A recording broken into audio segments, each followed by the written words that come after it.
This part of the tutorial is about action synthesis. Saying differently, it's about methods of computing valuations of parameters which correspond to sets of actions. So far you learned about Petri nets with discrete parameters, time Petri nets with timing parameters. Let us now address synthesis of actions. Let me start with a short intuition behind the subject I am going to discuss. As you already know, there are three situations in which you can use parameters. Parameters can be in a model, parameters can be in a formula, and parameters can be in both, in a model and in a formula. For this presentation, I am going to concentrate on the situation when we have parameters in a formula. That means that we can specify systems using formulas which in fact ask about evaluation of these parameters with sets of actions.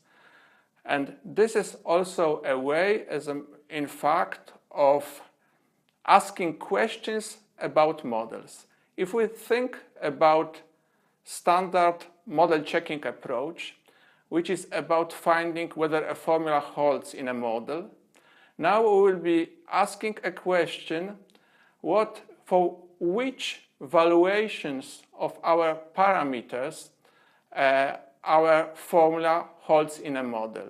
But that means asking a question which actions can stay or which actions should be removed from a model to make the formula in question to hold in the model. So let's start with a definition of a model which I am going to use in this presentation. And these are mixed transition systems which were defined by Pescher and Raimondi 11 years ago, and they are called Kripke structures with action-labeled transitions.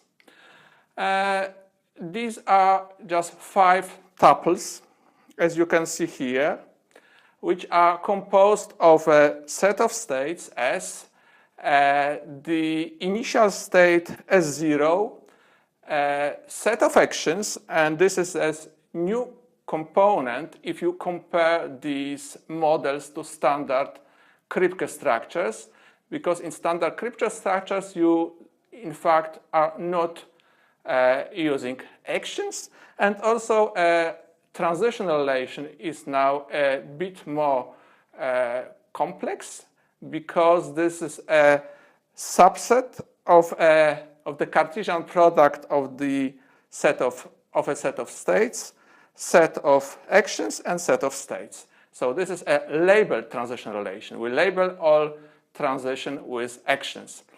And because we won't assign formulas to the states of our model, we need to have propositional variables.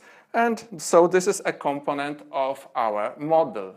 And in order to know which propositional variables hold over which states, we have a labeling function which assigns with every state a set of atomic propositions which are assumed to hold over that state. And a bit differently than in the standard case, we are not going to look at infinite paths, rather at maximal paths, in order to give semantics to the logic I'm going to define in a while. So path P in our model M is a maximal sequence of states and actions such that for each two consecutive states, the action which is in between takes from one to another. In order to explain the notion of maximal paths over which are defined over subsets of actions, I am going to use this example of our model. So first of all, let's see that in this model is composed of 5 states that are, these are S0, S1, S2, S3, and S4. Now you can see labeling, so the states S0 and S1 are labeled with P, while the states S2 and S3 are labeled with safe, and the state S4 is also labeled with P. Now you can see that there are the transitions which go between states are labeled with actions.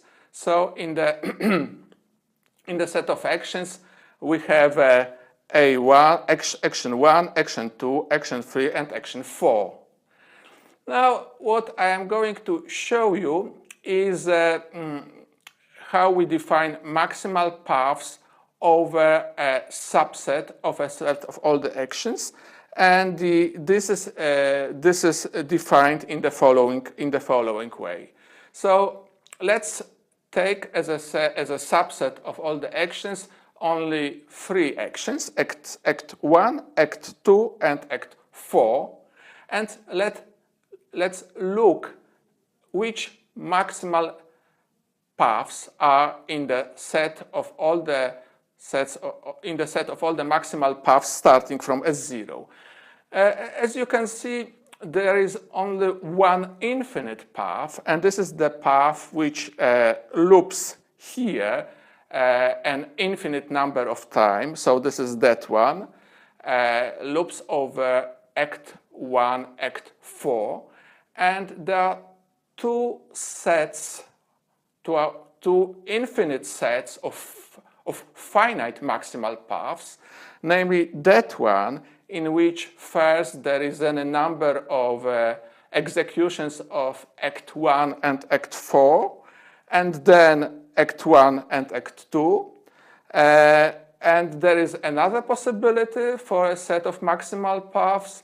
So when there is any number of executions Act 1 followed by Act 4, and then only action Act 2 at the end. The reason that we need to deal with maximal paths rather than with infinite ones is that we are going to look at restrictions of our paths to sets of actions or which these paths are defined over. So even if we assumed at the beginning that our paths are infinite, if we restrict a set of actions, then we may get finite paths. So the idea is that in that case, which is different than from standard CTL, we are only looking at maximal paths. Let me now move to the part of this presentation in which I am going to give you the syntax of the logic and then to discuss its semantics. So the logic I am going to look at is called parametric action-restricted computation tree logic, and it can be viewed as an extension of computation tree logic with action and also with action variables. And just an extension with action gives this action-restricted computation tree logic, and extension with action variables gives us this parametric version, because then in addition to specify properties related to actions, we can also change the model checking problem into the parametric model checking problem, which is in fact about asking questions about valuations of our variables. So what we are going, for defining the syntax, we are going to use two sets. And the first set, which is the set denoted with ACT sets, is the set of all the non-empty subsets of the set of actions A. So in these actions sets of actions are going to be used in the syntax as subscripts of our temporal operators, and as well as subscripts of these operators we can use also action variables, and this is all the action variables are in the set act var. The formulas of the language, parametric action restricted computation tree logic, are defined by BNF grammar. So in that grammar you can see that we can use proposition variables, we can use negation of formulas, we have logical OR, and we have three temporal operators, which is next step, G, which means always, and until. If you forget for a while about these red indices, the language you see in front of you is just the language of computation tree logic. However, as I said, we are extending it with two components. The first component is that alpha, which can be a set of actions, and the other component is corresponds to alphas, which can be action variables. Now, as to the semantics, I think that the best way to explain the semantics, rather than to show you formal notation, is to show examples. But before that, let me just mention the intuitive meaning of the operator, the E subscript alpha. It means there exists a maximal path over alpha. Now, if you think of alpha as a set of actions, then the intuition is clear. We are looking for paths which are over this set of actions which are in the set alpha, namely the path which uses only actions from this set. Does not need to use all of them, but all the actions which are in a path are from that set. Now, what about the situation when alpha is a variable? Now we are moving from trying to find out whether the formula holds in our model to asking a question. What are the valuations of the variable alpha for which our formula holds over a model? You will see that in a while on examples on the next transparencies. And these modalities X, G, U, these are standard next, globally, and until. And one may also use derived modalities, namely A alpha, which means for each maximal path over alpha, and F, which means in the future. As I said, the best way to understand the semantics is by looking at the example. So on the right of our here you have a model. The states marked with green are meant to be labeled with P, and the states marked with brown are labeled by Q. And you have names of the transitions, namely actions forward, left, right, forward, loop, etc. Now let's look at some properties. The first property says there exists a maximal path over forward and left such that always P holds. So one can find out that that formula holds in the beginning state because there is a path which is marked in green, which starts in that initial state. Let's look at another property. There exists a maximal path over forward and right such that P until Q. So you can also find out that we have such a path which satisfies that property. There are more examples how one can use variables.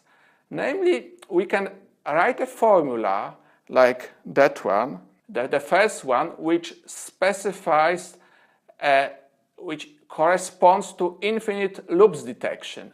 I mean, that formula is true in a model in which there are infinite loops, but because we are using variables, we can in fact also ask questions for which valuations of the y variable we would have that formula true in a model, which means that we'll get an answer to a question over which actions there are infinite loops. The next formula is used for deadlock detection.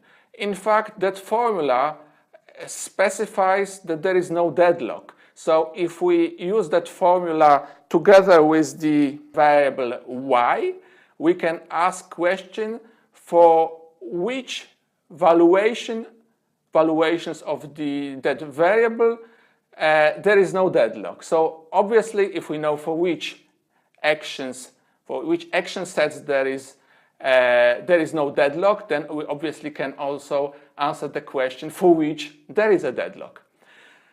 And our formula shows that situation can be even more complicated. Namely, we may not only have variables, but we may have different variables in one formula, and in that formula we have two different variables, namely y and z. And in order to explain what that formula in fact specifies, let me move to another example. So this is our model, as you can see at the top of the transparent, and that formula says that for each y reachable state, P holds and safe is Z reachable. So what does that mean? That means that we are in fact asking a question for each set of actions. P is always reachable and then Z is eventually reachable. So let's see which are possible assignments to y and z which make that formula hold. So the first assignment which you can see is that we can replace y with the set act 1 and act 4, and we can replace z with act 2. And why? Because there is only one maximal path over act 1 and act 4 over which P always holds, and you can see then from each state marked with P on that path there is a transition taking to a state where safe holds. Now let's see that there are assignments to that formula which do not make it hold. One of such assignments is, for example, Act 1 and Act 3. In order to find out that this is not the case, you need to see that there is only one maximal path over Act 1 and Act 3. Namely, this is the path, this is that path, yes. And then, as you can see from P, you can execute a transition, but it does not go to a state satisfying safe, and also it's not over act 2. So that formula does not hold.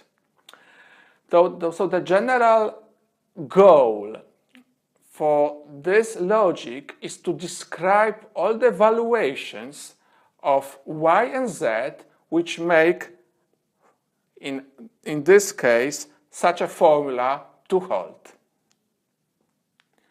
So let me now put it in a bit more formal framework, just give a more formal presentation of the goal we are aiming at. So we are given a model, we are given a formula phi from our logic, and let's define the set act vals, which is a set of all the valuations of action variables.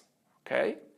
Now our aim is to, for any formula of that logic, in this case of the formula phi, is to find a function which for each state assign a set of action variable valuations such that the following equivalence holds. V is an element of F with an index phi of S if and only if the formula phi holds in S under the valuation V. That in fact means that F phi of S contains all valuations that make phi hold in S. With the next theorem, I would like to tell you that we have about this logic two interesting results. So the first one is a good one because it says that the problem of deciding whether the non-emptiness of this function is decidable. The other result is less optimistic because it says that this problem is NP-complete. So that means that as soon as we believe that NP is not equal to P, we cannot find an algorithm of polynomial complexity which can be used for solving that problem. So typically, if we are dealing with NP-complete problems, we use for solving them symbolic methods. So for example, for CTL, there are symbolic methods which are based either on BDDs or on SAT in order to answer the question of whether the formula holds in a model.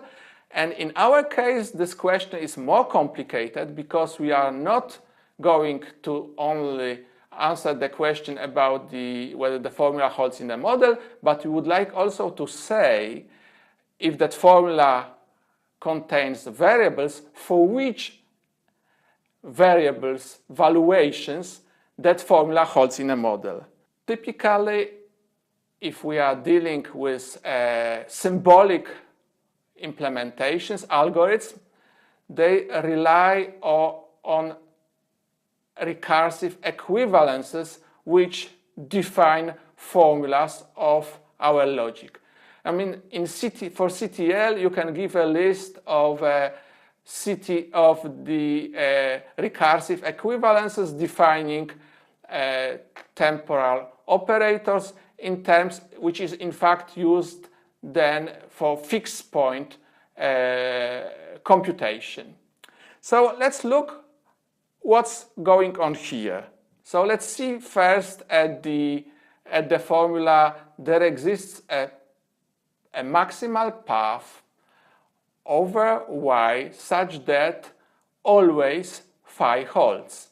I mean, phi holds over a maximal path if and only if phi holds in Q and either there is no outgoing y action which means that there is deadlock, so we are dealing with then a maximal path, or there is a Y action such then when it's fired, it leads to a state where EYG phi holds. So what you can see here, that this is in fact that gives rise to a fixed point equation, because that repeats here. So solving the model checking problem is in fact finding fixed points, and that's such a equivalence can be written not only for EYG phi but also for EY until. So we have recursive equivalences of our modalities over, as you can see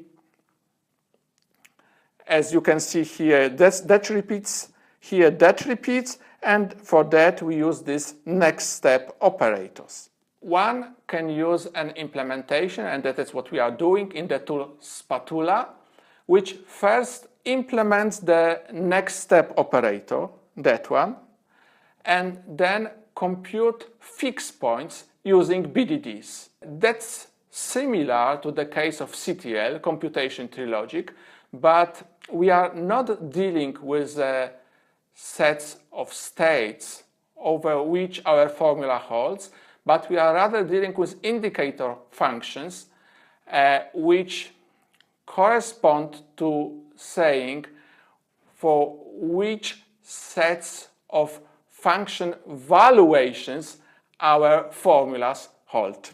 So at this stage you already know about action synthesis, and this action synthesis has been implemented in our tool, which is called Spatula.